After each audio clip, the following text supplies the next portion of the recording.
안녕하세요. 작은 토끼방 고사연입니다. 진주입니다. 으하. 너무 잘 맞았어. 짠. 짠.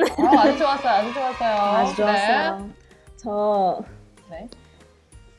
결혼하려고요. 갑자기요? 네. 왜요? 이게 무슨 준비하려고. 청천벽력 같은 일이죠? 시집 가야죠, 저도. 무슨 소리를 하시는 겁니까? 이 창창한 나이에 안 돼! 왜죠? 여자로서의 꿈을 훨씬 더 많이 펼쳐보시고 펄럭펄럭 날아가 보시고 난 뒤에 해도 늦지 않다라고 생각합니다. 전 지금이 딱 적당한 것 같은데요? 지금 몇 살이시죠? 25살. 안 돼! 안 돼! 안 돼! 안 돼! 안 돼!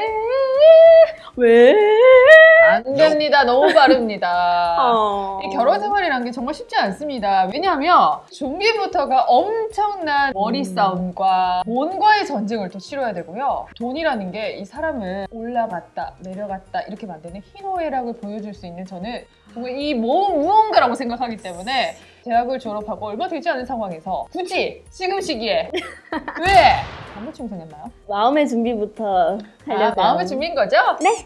천만다행이다 라는 생각이 드는데 해보실 거 다 해보시고 사회에 나온 지 5년째 되지 않은 상황에서 이 결혼이라기보다는 이 사회의 맛을 좀 보시면서 사회에서 또 배울 수 있는 것들이 저는 많다라고 생각이 들거든요. 그렇기 때문에 많이 즐겨보시고 여행도 많이 다녀보시고 연애도 더 많이 해보셨으면 좋겠다라는 생각이 드는 이 1인. 네. 무조건 저의 개인적인 생각인 거고요. 마음이 너무 풍족하고 나는 혼자서도 괜찮다라고 생각이 딱 드는 순간에 멋진 분 만나셔서 결혼을 하시길 진심으로 바랍니다. 네. 알겠습니다. 결혼, 네, 반납. 반납. 네. 자, 여러분들 미혼과 기혼의 결혼 준비 리스트가 각각 다를 거라고 생각합니다. 오늘은 결혼 준비 리스트를 직접 뽑아 오셨거든요. 그래서 진주님의 선배님으로서 선배라고 하기도 제가 10살밖에 차이가 나지 않아서 제가 먼저 결혼 준비를 해본 사람으로서 이 리스트를 확인을 하면서 이야기를 좀 더 나눠보도록 하겠습니다. 자, 첫 번째 어떤 거가 있죠? 프로포즈요. 첫 번째 프로포즈에 대해서는요, 보통 이런 분들이 많으시더라고요. 네네. 결혼 날짜 다 잡고 다 준비하고 난 뒤에 결혼 날짜 일주일 전에 아니면 기념일이라던가 생일이나 겹쳐가지고 겸사겸사해서 집안에서 프로포즈 하시는 경우가 많이 있으시더라고요. 저는 개인적으로는 결혼 준비하기 이전에 그때 먼저 프로포즈를 하는 게 맞다라고 생각이 들어요. 그래서 서로가 확인을 하고 오케이라는 그 사인을 주고 받았을 때 그때부터가 저는 결혼의 시작이지 그렇게 또 준비를 해보시는 게 좋지 않을까라는 생각이 들거든요. 네, 두 번째는 뭐가 있죠? 양가 인사요. 중요하죠. 아마 프로포즈 하기 이전에 양가에 인사 나누시는 커플들이 많으실 거라 생각합니다. 보통은 식사도 많이 하시고 왕래도 좀 잦으신 분들도 계시더라고요. 요거는 저는 정말 괜찮은 것 같아요. 간간히 이제 결혼에 대해서 이야기를 좀 더 나누고 그리고 이 결혼이라는 거는 집안 대 집안끼리의 사실 행사이잖아요.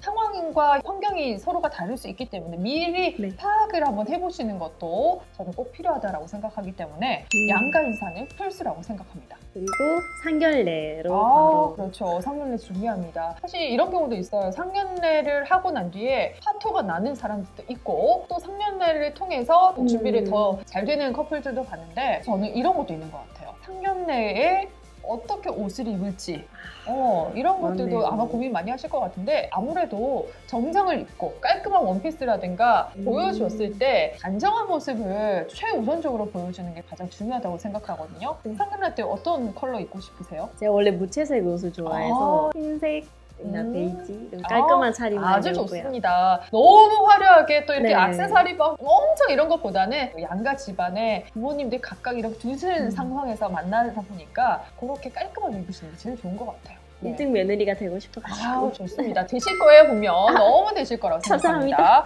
상견례 장소도 아마 여러분들께서 고민을 많이 하실 겁니다. 코로나19 때문에 조금 더 장소가 이제 협소해지지 않을까라는 생각도 드는데 대부분의 이제 음식 스타일에 따라서 조금씩 다를 것 같긴 하지만 아무래도 한식집이 가장 우선순위 들지 않을까.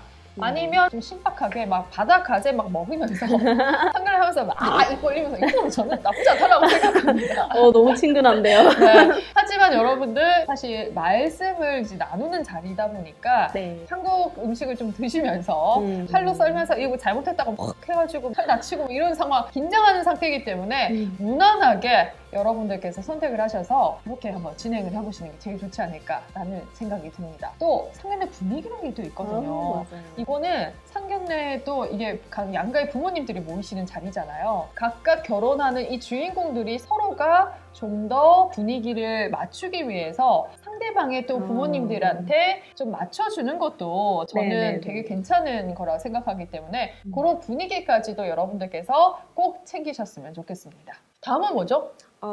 다음은 웨딩홀 예약이요. 웨딩홀. 여자라면 아마 웨딩홀에 대한 로망이 있지 않을까. 맞아요. 어디서 하고 싶으세요?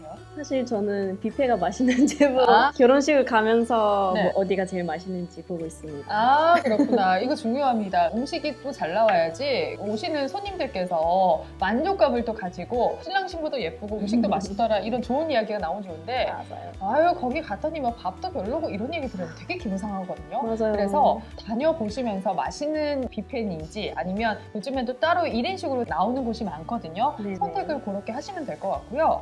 저는 이제 웨딩홀이라고 했을 때 호텔식으로 가느냐 아니면 컨벤션 센터에서 하느냐 아니면 예식장에서 하느냐 이런 식으로 구체화를 시키셔서 나누셔야 될 것 같아요. 그리고 요즘에는 또 지방러라고 하잖아요. 그쵸? 예를 들어서 서울에 계신 분이랑 대구에 계시는 분이랑 결혼을 했다라고 했을 때 아무래도 아직까지는 네. 부모님들의 이제 손님들이 많다 보니까 여자 쪽 집안에다가 예식장을 맞추시는 경우가 많이 있거든요. 그렇다면 또 IC 근처에다가 예식장을 좀 잡아주시는 게 집안에 대한 또 예의이기도 하거든요. 그래서 이런 것들을 여러분들께서 잘 생각을 하셔야 되고요. 또 저는 주차장도 사실 중요하다고 생각합니다. 오시는 분들이 주차를 못하고 허둥지둥 대고 이러면 되게 불편하시니까 그런 것까지 여러분들께서 체크를 잘 해두시는 것이 현명한 결혼 방식 중에 하나이지 않을까라는 생각이 들거든요. 네, 또 뭐가 있죠? 신혼여행 준비하는 것입니다. 맞아요. 저희가 결혼할 시점에는 또 신혼여행비를 어떻게 하느냐 신랑 신부 반반 내는 경우도 있었고요. 신랑이 좀 더 많이 내는 경우도 있거나 아니면 아예 한 곳에서 다 내시거나 이런 경우가 많았었거든요. 처해져 있는 상황에 따라서 여러분들께서 선택을 하시면 좋을 것 같아요. 신혼여행 어디로 다녀오고 싶으세요? 우윤희? 우윤희? 우윤희. 영상에서 봤는데 우윤희가 맞아. 너무 이쁘더라고요. 맞아. 이렇게 신혼여행 네. 같은 경우는 워너비의 그 여행지가 있습니다. 근데 여러분들 워너비의 여행지는요. 남성분들이 생각하셨던 곳이랑 여성분들이 생각하시는 곳이랑 다를 수가 있어요. 예를 들어서 유럽 여행지를 가시는 걸 좋아하시는 그것도 분이 좋다. 계실 수 있고 여러분도 혹시나 그 동양 휴양지 휴양지를 원하시는 분들이 계실 거고 어떤 의미냐면 돌아다니는 걸 되게 좋아하시는 분들이 계실 거고요. 아니면 그냥 좀 쉬고 싶은 걸 좋아하시는 분이 계실 거기 때문에 네네. 이러한 성향부터를 먼저 파악을 하시고 그것부터 먼저 맞추시는 게 저는 1순위라고 생각합니다. 이렇게 해서 서로가 만약에 좀 조율이 된다면 그 안에서 활동 범위를 어디까지 두느냐 올 인클루시브라고 있어요. 거기 있게 되면 그냥 다 모든 게 무료. 네, 이렇게 해서 또 혜택을 받아가시는 것들이 있기 때문에 만약에 발품, 상품 팔기가 어려우시다면 그냥 여행사를 추천을 좀 드리고요. 나는 꼼꼼하게 체크를 하실 수 있다라고 한다면 정말 가고 싶었던 곳에 여러 가지로 찾아보신다면 너무너무 좋은 여행지가 되겠죠. 네. 그렇기 때문에 이런 여행지는 평소에 이야기를 좀 많이 나누시는 것이 가장 중요하다고 생각합니다. 또 뭐가 있죠? 촬영을 해야 되니까 예물을 먼저 예물 준비. 네. 예전에 그런 거 신데렐라 분위기의 드라마 많이 나왔었잖아요. 네. 제가 좀 옛날 얘기 좀 해보면 별은 내 가슴에 아세요? 오, 아니요. 와, 세대 차이. 이브의 모든 것. 오. 이런 90년대, 2000년도에 되게 유명했던 이런 드라마가 있는데 재벌집 나오고 막 이렇다 보니까 막 열쇠 3개, 자동차 1대 막 이런 네, 이야기가 있었지만 현실은 그렇지 않다라는 거. 저 같은 경우는 예물이라는 것도 서로의 커플링 정도는 무조건 맞추셨으면 좋겠어요. 사실 커플링도 저는 선택이라고도 뭐 생각하시는 분들 있다라고는 또 보는데 커플이 아니면 또 이게 손에 끼는 것이 좀 특별하다라고 생각이 들거든요. 네. 백화점 브랜드를 더 좋아하시는 분들이 계실 거고요. 아니면 아예 주얼리 샵 같은 거 있죠. 네. 어떤 지역의 주얼리 거리라고 해서 거기서 또 사시는 것도 좋아하시는 분들이 오. 계시기 때문에 그런 것부터 선정을 하시는 것도 나쁘지 않고요. 그렇게 했을 때 손에 얼마나 또 잘 어울리는지 뭐 두꺼운 거냐 얇은 거냐 이런 것도 보셔야 될 것 같고 다이어 박힌 거를 또 좋아하시는 분들도 계시겠지만 그런 것보다 나는 그냥 완전 순금 진짜 누렁이 한 방 탁 껴주는 게 좋다라고 하시는 분들은 또 그렇게 해서 또 맞춰가지고 하시면 너무 좋으실 것 같고요. 또 화이트 금이냐 아. 거기에다 요즘에는 로즈 골드 컬러도 있다 맞아, 보니까 맞아. 어떠한 컬러 할 것이냐 이러한 또 고민을 하시는 분들이 많으시거든요. 그래서 세세한 것까지 여러분들께서 다 선택을 하셔야 되는 게 바로 결혼 준비라고 생각합니다. 많이 있죠? 맞네요. 네, 그렇기 때문에 그래서 그러한 것들도 예비 신랑 또 예비 신부랑 같이 의논을 잘 하셔서 절대로 이 물건 때문에 싸움이 나는 경우가 있으면 안 되니까 그런 것도 협의를 좀 잘 하셨으면 좋겠다라는 생각이 듭니다. 또 뭐가 있죠? 맞습니다. 이제 그 유명한 준비해보고 싶었어요. 맞아요.